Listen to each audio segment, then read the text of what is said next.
Peggy 18.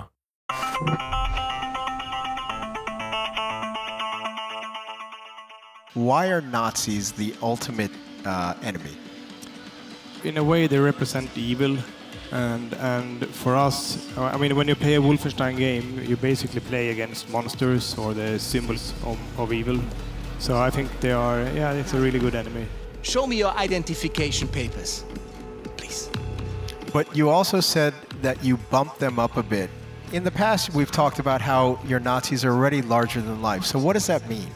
In general, they are a lot bigger and stronger in this game, and by larger than life, I mean we have a few new enemies also, and even those reoccurring enemies like the Panzerhund or the super soldiers, we have pretty heavily upgraded them to make sure they are more dangerous and more intimidating, like the flamethrower that you can see in the Panzerhund. Yeah, a Panzerhund is just cooler when it has a flamethrower. It is. And did I notice that you could actually ride the Panzerhund? Yes, you can. That's all you need to say. It's a good ability to learn, yeah. So the Nazis are bumped up a bit, there are new enemy types, but BJ is also enhanced a bit. One of the big changes is the dual wielding and how you've enhanced that system. Tell us about that. What we love about Wolfenstein is the heavy weapon and that over-the-top crazy combat. Basically, we have overhauled the entire player, and we have focused a lot on freedom and the ability to move around and control yourself in combat. And a part of that is to allow the player to freely duel with weapons and any combination as well. It's not only useful when you go in guns blazing, you know, do the mayhem playstyle. It's also very useful when you are in stealth, as an example. You can have a silence weapon in one hand and then a powerful backup weapon in the other. For the tactical as well, you can have your signature weapon in a hand and then you can break open a door or cut open a door and then instantly ambush with the other weapon.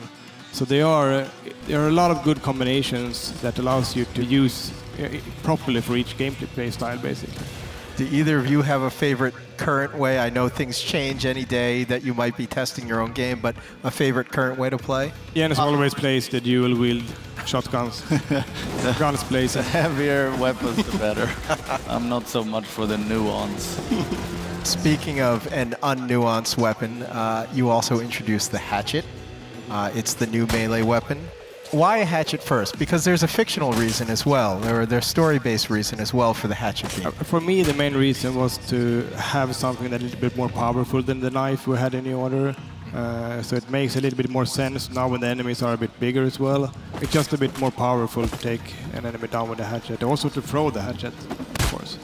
And the hatchets are readily available in the world, I think you mentioned to me. It's something that's a good thing with it, because you can place fire hatchet in a small cabinet basically anywhere, even if it's in a submarine or if it's in a cigar shop in New Orleans. It doesn't really matter, it fits.